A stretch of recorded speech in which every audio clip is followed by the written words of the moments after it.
ओम शांति। 13 मार्च 1969 की अव्यक्त मुरली है। मुरली का हेडिंग है प्रेम और शक्ति के गुणों की समानता। बाबा बोले, आत्म अभिमानी हो, याद की यात्रा में बैठे हो। याद की यात्रा में भी मुख्य किस गुण में स्थित हो?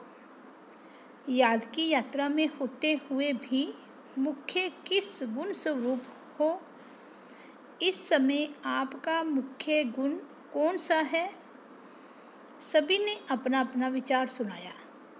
तो बाबा बोले, इस समय तो सभी विशेष प्रेम स्वरूप की स्थिति में हैं, लेकिन प्रेम के साथ साथ वर्तमान समय की परिस्थितियों के प्रमाण जितना ही प्रेम स्वरूप उतना ही शक्ति स्वरूप भी होना चाहिए। देवियों के चित्र देखे हैं।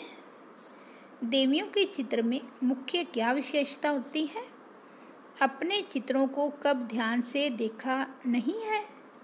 जब देवियों के चित्र बनाते हैं, काली के सिवाय बाकी जो भी देवियां हैं, उन्हों के नयन हमेशा गीले दिखाते हैं, प्रेम में जैसे डूबे हुए नयन दिखाते हैं। साथ साथ जो उनका चेहरा आदि बनाते हैं, तो उनकी सूरत से भी शक्ति के संस्कार देखने में आते हैं, लेकिन नयनों में प्रेम, दया, शीतलता देखने में आती है।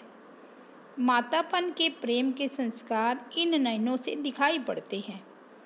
उनों के ठहरने बैठने का ढंग व सवारी अस्त्र शस्त्र दिखाते हैं, वह शक्ति रूप प्रकट करता है।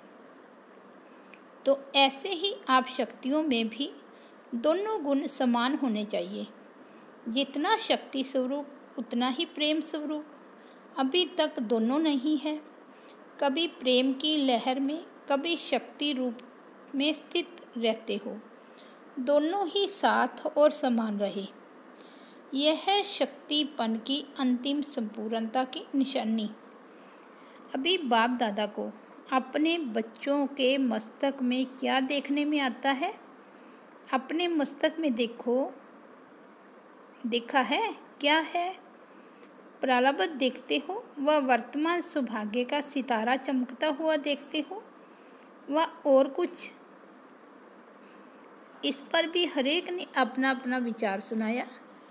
तो बाबा ने कहा, तीनों संबंधों से तीनों ही बातें देखने में आती है, इसलिए आपको त्रिशूल सौगात भेजी थी।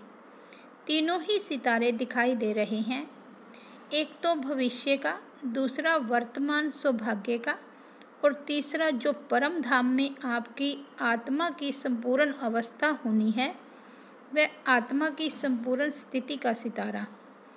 तीनों ही सितारे दिखाई पड़ते हैं। इन तीनों सितारों को देखते रहना। कभी कभी सितारों के बीच बादल आ जाते हैं, कभी कभी सितारे जगह भी बदली करते हैं, कभी टूट भी पड़ते हैं। यहाँ भी ऐसे जगह भी बदली करते हैं।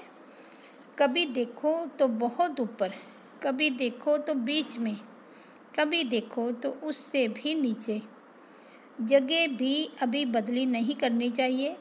अगर बदली करो तो आगे भल बढ़ो, नीचे नहीं उतरो। अविनाशी संपूर्ण स्थिति में सदैव चढ़ते रहो, ऐसा सितारा बनना है। टूटने की तो यहाँ बात ही नहीं। सभी अच्छे पुरुषार्थी बैठे हैं, बाकी जगह बदली की आदत को मिटाना है। कुमारियों की रिजल्ट कैसी है? आप अपनी रिजल्ट क्या समझती हो? विशेष किस बात में उन्नति समझती हो? इस पर भी कुमारियों ने अपना अपना सुनाया। याद की यात्रा में कमी है। बाबा ने कहा, याद की यात्रा में कमी है, इसलिए इतनी महसूसता नहीं होती।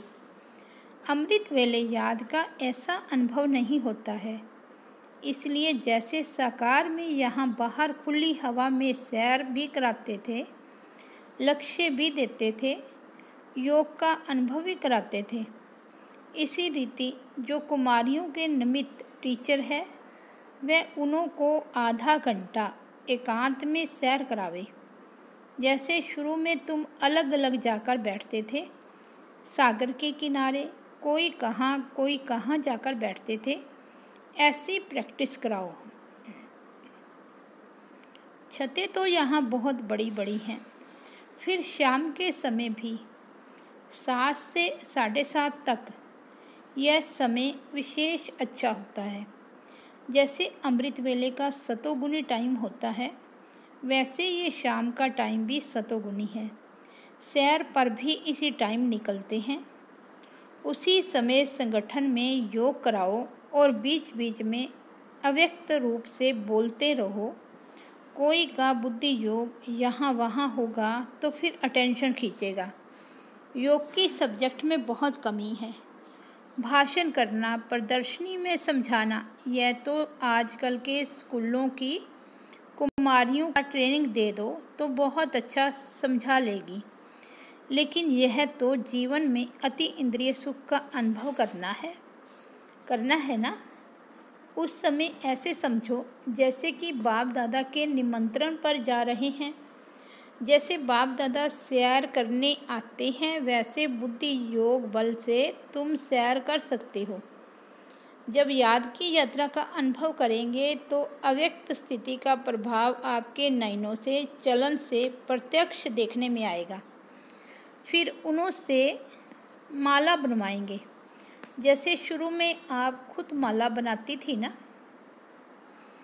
इस ग्रुप को उमंग उत्साह अच्छा है। बाकी एक बात खास ध्यान में रखनी है। 1-2 के संस्कारों को जान करके 1-2 के स्नेह में 1-2 से मिलजुल कर रहना है। बिल्कुल मिलजुल कर रहना है। जैसे कोई से विशेष स्नेह होता है तो उनसे कितना मिक्स हो जाते हैं, ऐसे ही सभी को 1-2 में मिक्स होना चाहिए।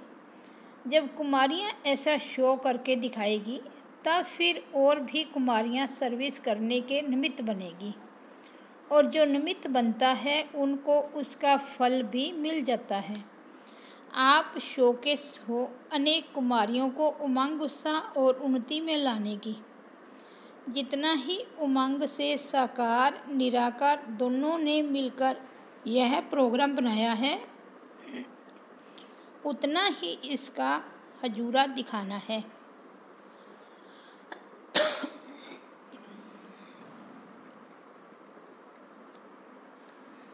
कई कुमारियों की उन्नति के निमित्त बन सकती हो। अपनी हमजिन्स को गिरने से बचा सकती हो। कुमारियों के साथ बाप दादा का काफ़ी स्नेह है, क्योंकि बाप दादा परम पवित्र है और कुमारियाँ भी पवित्र हैं, तो पवित्रता को खींचती है। वर्तमान समय मुख्य विशेषता यही चाहिए। हर एक महारथी का फर्ज है अपना गुण औरों में भरना। जैसे ज्ञान का दान देना होता है, वैसे गुणों का भी दान करना चाहिए। जैसे ज्ञान रत्नों का दान करते हो इसलिए महारथी कहलाए जाते हो, वैसे गुणों का दान भी बहुत बड़ा दान है। ज्ञान देना तो सहज है, गुणों का दान देना इसमें जरा मेहनत है। गुणों का दान करने में सभी महारथियों में नंबर 1 कौन है? जनक। यह गुण उसमें विशेष है, तो 1-2 से यह गुण उठाना चाहिए।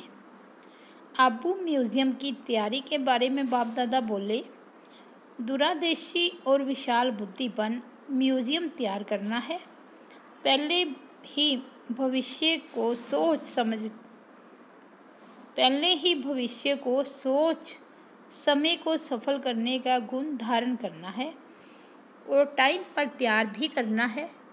जल्दी भी हो और संपूर्ण भी हो तो कमाल है।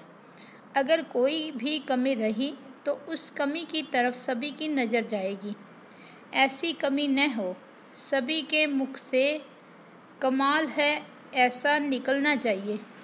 सारा दैवी परिवार आपका चेहरा म्यूज़ियम के दर्पण में देखेंगे।